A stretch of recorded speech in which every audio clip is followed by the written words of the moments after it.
ជួងណានតាំងតាប់ពេញហើយអាយបងប្អូនអើយចាំទឹកមែន3 4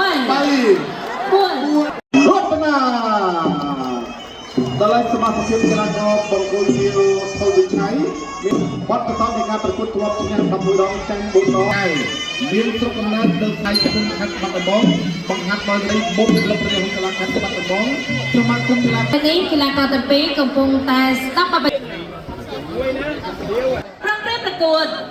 គប់ពិសេសទី1ទឹកទី1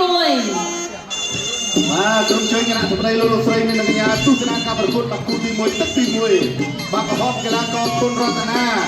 លើសតាមខាងក៏អត់បានដែរអូយច្បាស់លាស់ណាស់គុណរតនានេះប៉ះជាមួយនឹងផលវិឆ័យគុណសាររបស់វិជុសេរីប៉ះគ្នាជាមួយគុណសាររបស់លោកគុណធំទីខៃហើយបាទអ្នកបាត់ដបងប៉ះជាមួយអ្នកកំពុងធំបាទប៉ះគ្នាក៏ហមកំពុងធំជាងអ្នកបាត់ដបងហើយបាត់ដំបងដឹងហើយសិនតាកំពូលអ្នកប្រយុទ្ធខាងគុណខ្មែរបាទប្រជាការប្រកួតគុណគុណឆៃឆៃបុឆៃបាទដល់ចូលកណ្ដាប់ដៃហើយរតនាចាក់ទុកមួយសិនវិឆ័យញាក់តាមចង្វាក់ភ្លេងដែរចាក់ជើងជាប់ឡើងនេះបាទបញ្ជាក់ជូនផងដែរថានេះថាអត់មានគេថាផ្ដល់លើកទឹកចិត្តដល់គូពិសេសគូនោះដៃគូឲ្យលឿននោះទេក៏ប៉ុន្តែសម្រាប់កីឡាករទាំងពីរអ្នកណាឈ្នះគឺ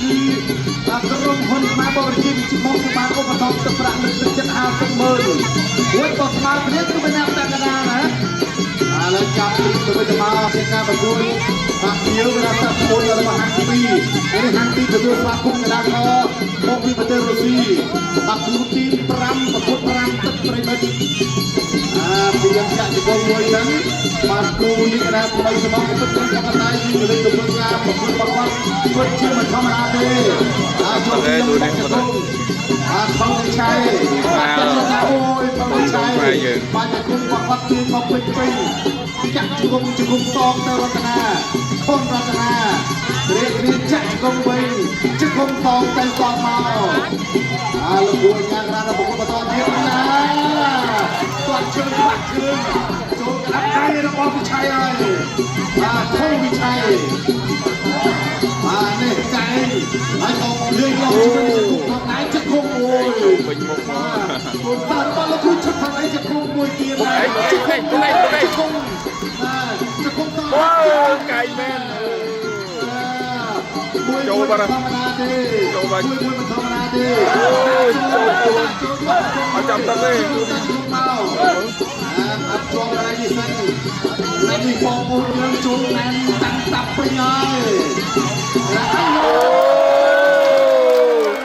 អាយបងប្អូនអើយចាំទឹកមែន3 4 5 6 គុណរតនាដាក់បាត់ហើយអោអសាទរថលវិឆ័យបងប្អូនណាអញ្ចឹងឥឡូវនេះសូមធ្វើការប្រកាសលទ្ធផលវិ